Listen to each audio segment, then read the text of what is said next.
As a free surfer, I feed off being in the ocean and meeting people who are as passionate as I am. I want to get a glimpse of other people's experiences to understand their world, their culture, and witness a fresh perspective. So I'm taking a journey around the globe to seek out stories of local surfers from distant shores. My name is Laure Mayer, and this is People of Surfing.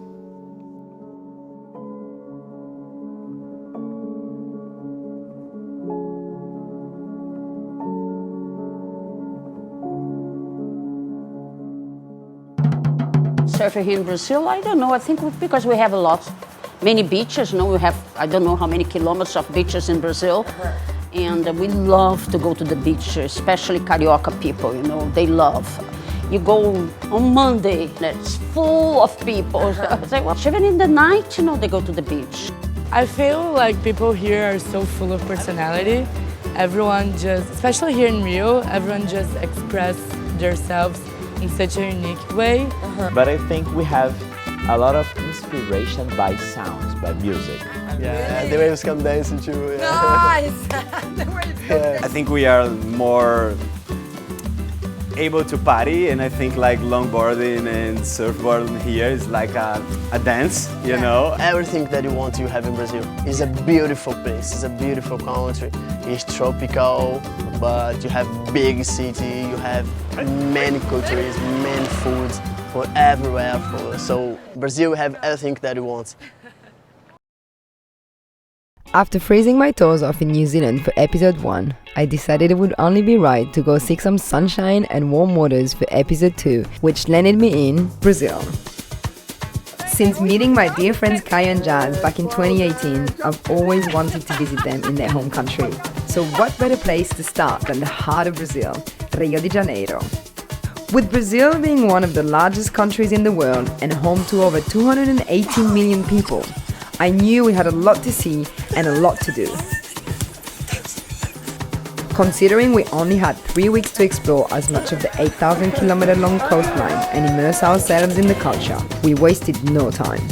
So after a few travel mishaps, missed flights and overweight luggage, we finally touched down, ready to hear the stories of some of the local communities of this vibrant, colorful country. While there is no definitive evidence that indigenous Brazilians surf the way we define it today, early accounts suggest that coastal tribes like the Tupi-Guarani used small wooden canoes or body surfing techniques to navigate waves. Some believe they may have even ridden them for fun. Before diving straight into the present, we took a detour through downtown Rio to meet one of Brazil's female surf pioneers and hear her stories from the early days.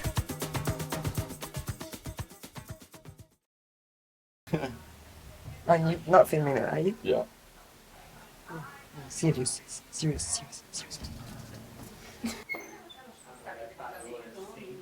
Bom dia! My name is Heliana Oliveira, I'm 74, and I'm from Rio, Brazil. I started surfing when I was 13 years old, so that is 61. The first time that I surfed was with, it was a wood surfboard, yeah. When it was the first surfboard that appeared here in Brazil. Then after that, it was the fiberglass ones. Yeah, I think when I started to surf, everybody knew each other. So it was a very small community because it was really in the beginning of surf. Yeah. And so everybody knew each other, it was nice, and we went to have fun. Yeah. It was people who used to go to the beach all the time that suddenly, discover surf. Yeah. I don't know, now it's more difficult because of the thing everybody gets in on each other's wave, right? Mm-hmm. And fights, they have the men, they have fight with each other. The women? No, I don't think so. But at my time, it was nice. We were around, 4, I think. 4 girls? Yeah.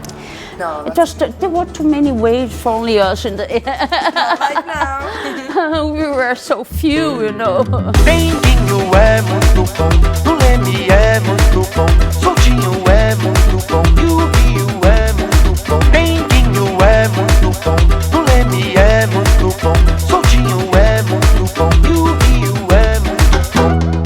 Quando o samba cai,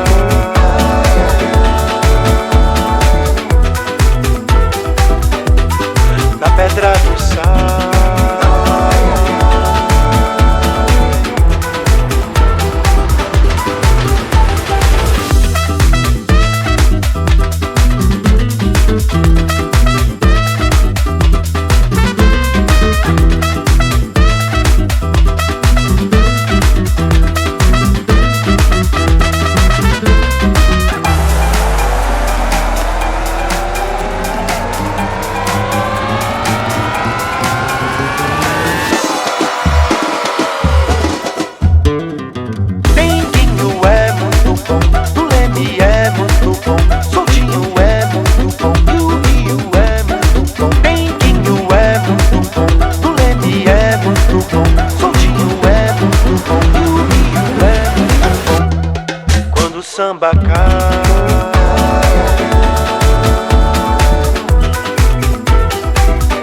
After a couple of days figuring out the tricky beach break of Praia da Macumba, the conditions finally lined up and our friends put on a show. Especially born and raised local, Jasmim Avelino. She isn't just one of the best female longboarders I know. She's also a driving force in pushing women's surfing forward in Brazil. I wanted to find out more about what she does and get an insight into her inspirational story. Tenho 29 anos e sou nascida e criada no Rio de Janeiro. Esse ano eu completo 20 anos como surfista. Uau! Desde os meus 9. Bom, eu comecei por influência do meu pai e da minha irmã. Meu pai sempre foi surfista e eu de longe ia assistindo isso. Falei, eu também quero. E com 9 anos ele também me deu minha primeira prancha de bodyboard. E quando eu fiz 12 anos, aí eu comecei a surfar só de longboard e já comecei a competir e não larguei mais. Bom, a cultura do surf demorou, né, a se desenvolver, ainda mais o longboard, devido às nossas ondas do Brasil, que eram muito conhecidas como ondas difíceis para surfar de longboard clássico. E eu vejo que hoje em dia, com o crescimento do surf no mundo, o Brasil tem adaptado muito a cultura para o surf. O Bailarinas do Mar foi uma criação minha, de acordo com a falta de incentivo ao longboard feminino. E eu decidi deixar um pouco a profissão de lado e voltar a focar no surf. E eu falei, vou começar a dar aula para mulheres focadas na evolução de longboard. E com isso foi crescendo cada vez mais o interesse das meninas. E eu falei, preciso dar um nome para esse movimento.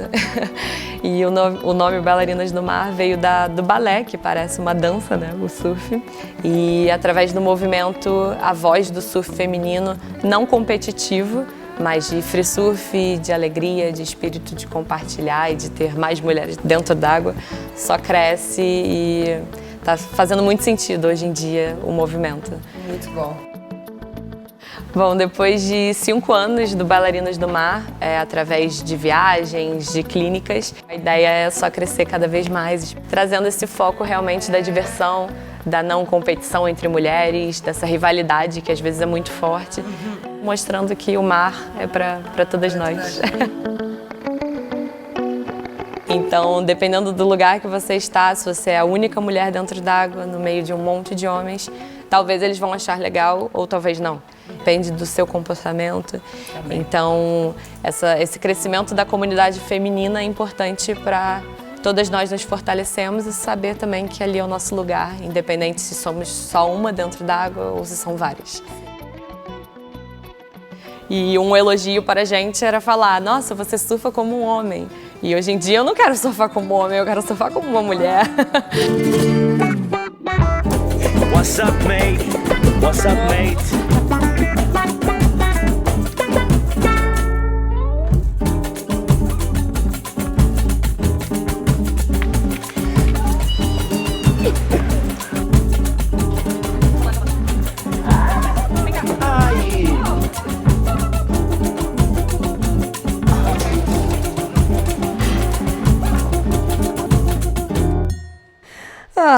Caio Teixeira do Brasil. There isn't a dull moment around this guy. It's all fun and smiles. Caio has always impressed me with his incredible surfing and shaping skills. I wanted to dig deeper into his story, knowledge, and how he became one of the most influential classic longboarders in Brazil. How do you say in English? It's for made surfboards. Oh, We cut this and we made a glue. How do you say? We fix it. Glue it together. Yeah. And we made a surfboard with this. good. If you see, so light. Light, yeah. Yeah, perfect. We cut. No, wait. Caio's dad started the biggest surfboard museum in Brazil, which made his upbringing around surfing quite unique. My name is Caio Teixeira. I'm from Brazil. I'm 38 years old. I'm a professional free surfer, but I make surfboards. When I was 8 to 9 years. I have a lot of friends in my street, and I'm watching all these little kids go to the beach, walking with big surfboards. And I walk in and ask my dad, "Hey Dad, I want to surf like these kids." Yeah. So at the same day, I was in the beach and started my first surf day. When I was 7 to 8 years, my dad take the first surfboard he put on the wall to just remember when he was young. Yes, the good old times and appreciate the surfboards. And I remember then more 2, more 3, more 4. From that day forward, the Surf Museum today, it's around 800 surfboards. So for me, it will be so good because when I was young, I have in my house, around 800 surfboards. I touch every single board and I know every single rails and feel it like in my arm. And this is for me will be so good because when I'm 15 years, 16 years, a little kid, I have contact with many boards.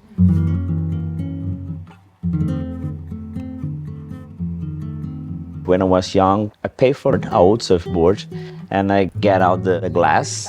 Yes. And I use a kitchen knife. Yeah. And you know the I don't know the object, the name to cheese grater. Yes. Yeah. And I use this to shape my surfboard. And I use this and the knife works. So good. I prefer shaping longboards because I think the longboards, you can feel better the wave. My inspirations, of course, the old bands. Yeah. I prefer the old band because slow down and do it more calm. I prefer when the surfboard more connected in the water. And the rail works better to flow on the wave. And made huge turns, and so I think for the longboards, it's better for me because my personality from longboard. Yeah.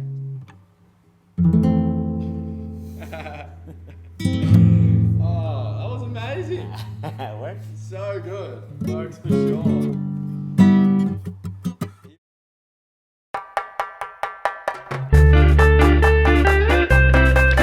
What a time we had in Rio.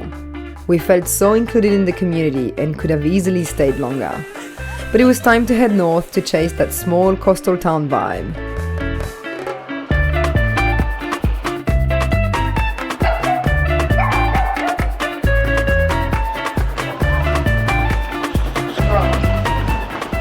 I've always been drawn to quieter places, raw coastlines, hidden waves. I just knew the north would have that magic. Rio Grande do Norte looks nothing like what we had just experienced. It was quiet and packed with dreamy surf spots. The beauty of the landscapes was absolutely mind-blowing, and our friend Igor made sure we didn't waste a second, guiding us straight to some of the best longboard waves in Brazil.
Before arriving to this area, I'd heard a lot about local surfer Eliane Andrade.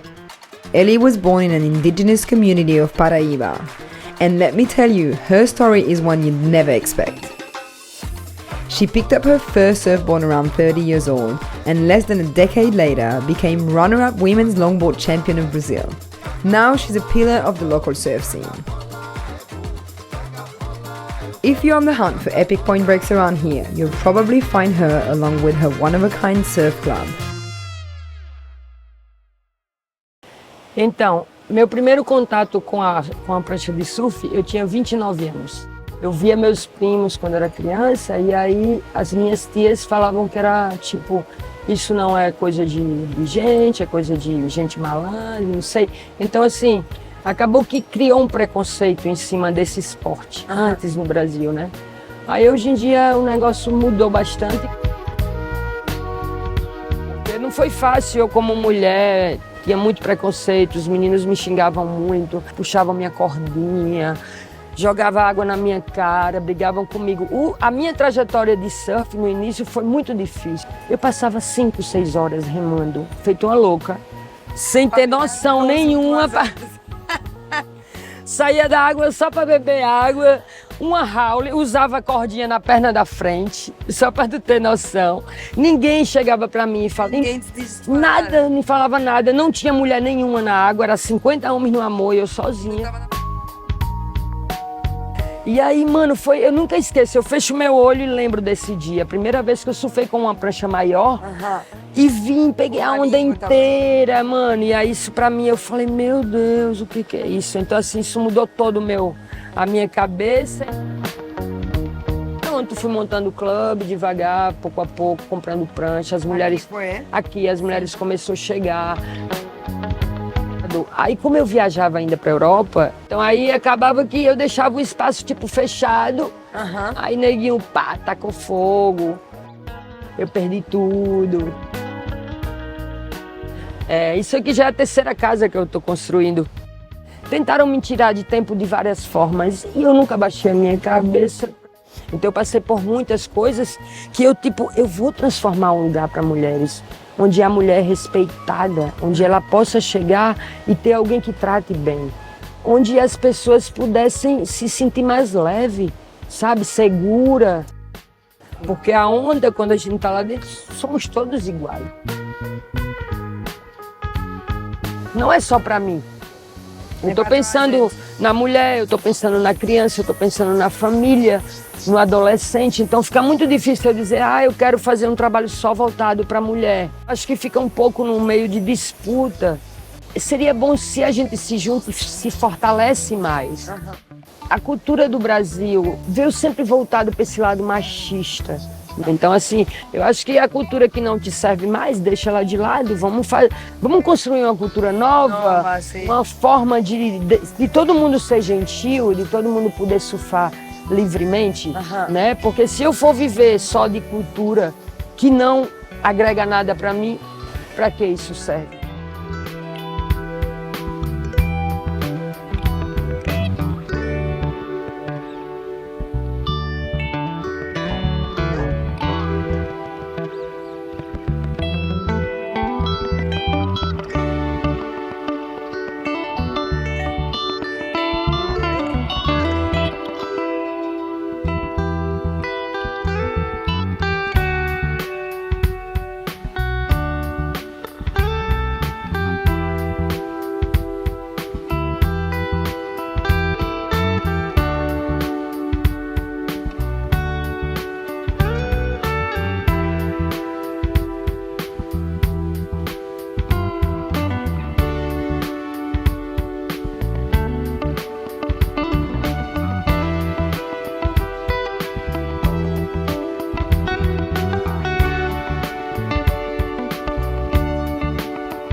Marola is the baby wave, the perfect baby waves. You know, it's like this wave that hugs you.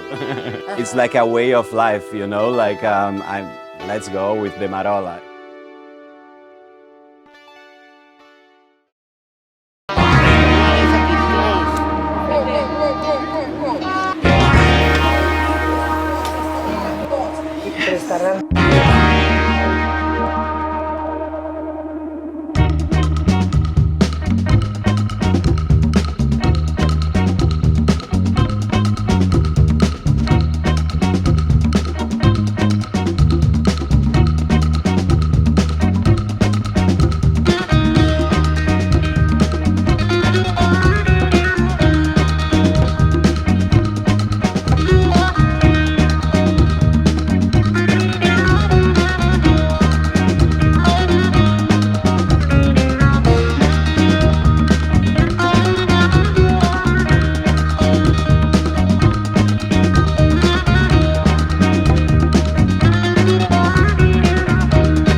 Like people here are so full of personality. Everyone is so unique.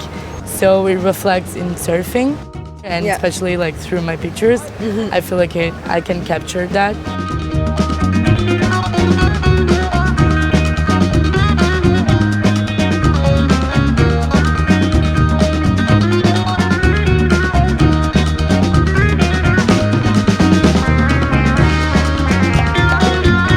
When I had 18 years old, I don't surf anymore because I have to work, I have to do my life. Make money. And then, yes, I was in university, I was like, okay, now I have to do my life, the surf was not good for me till here, so let's go change my life. And 1 year in university, I was like, oh, no, I have to come back to surf, this is not my life. But what am I gonna do? And then I think, okay, I will do a good festival for surf, longboard, because I love longboard. And I also have to help my community. Yeah.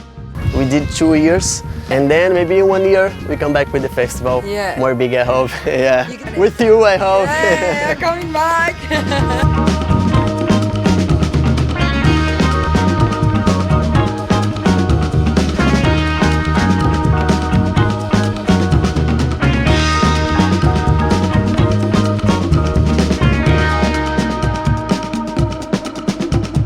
For me, like, as I lived in Hawaii, so over there I always saw like people going to the beach with shortboards in one arm and longboards in another. And I thought it was really cool because you can see like how the surf community over there are united, you know? But here is kind of not that way. Like, so people that surf with shortboards only surf shortboards on shortboard spots. And people that surf longboards, only longboards and longboard spots. But the longboard community here in Praia da Macumba, it's amazing. Like everybody helps each other. Geralmente dos seus lugares, né? Surfistas do Rio de Janeiro, surfistas de São Paulo, cada um tem a sua comunidade bem forte. E eu vejo como algo positivo, assim. Tem seus lados ruins, né? Como crowd, junto vem a falta de educação, a falta de respeito. Então, ainda tem muito a caminhar, mas já olhando para trás, o caminho mudou muito. Because I think it's like the cliche of Brazil about alegria and like I think we are more able to party, and I think like longboarding and surfboarding here is like a dance, you know.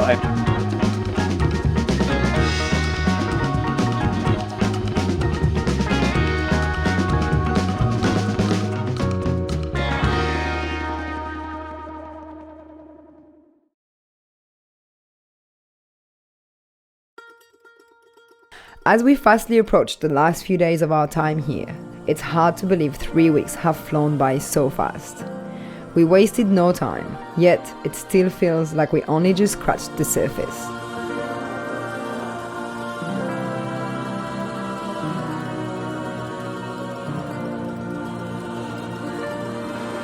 As much as I won't miss the 162 stairs down and back at our current location, I certainly will miss the happy faces, the positive energy and all-round good times this small town provided. From rolling up to the beach every morning, always greeted with a smile by the locals, to the warm send-offs at the end of the day, it's a place that's going to stick with me for a long time. With just one day of surfing left, we decided to take a gamble and head down the mystical south coast in search of new point breaks. We knew that just outside the town, the ground turned to red dirt for as far as the eye could see, and our little rental car did not stand a chance. So Igor's friend Lucas collected us and our boards, and we were off. Next stop, another right-hand point break.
And just like that, we wrapped up the trip with an epic adventure and some super fun little waves. I remember coming in from this session and seeing Cam filming on the beach while drinking beers with a bunch of Brazilians, knowing that he can't even string a sentence together in Portuguese. That's the thing about this place. Everyone's got a smile for you, a moment to chat, and a way to make you feel at home. Not to mention the main reason we went there, finding perfect longboard pillars and endless point breaks. To describe Brazil, I'd say passion. Happy. Smile. Alegria. Diversity. Diversity. Personality. Abençoado. País tropical abençoado por Deus. Brazilian smiles. I would say passion because even if you say soccer, tennis, surfing, even concert, and if you can compare with other places, it's way louder here.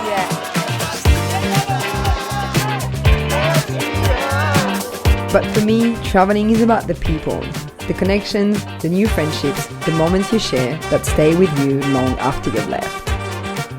And as I head home, that's exactly what I'm taking with me. The energy, the laughs, the shared waves. Até logo, Brazil. I'll be back.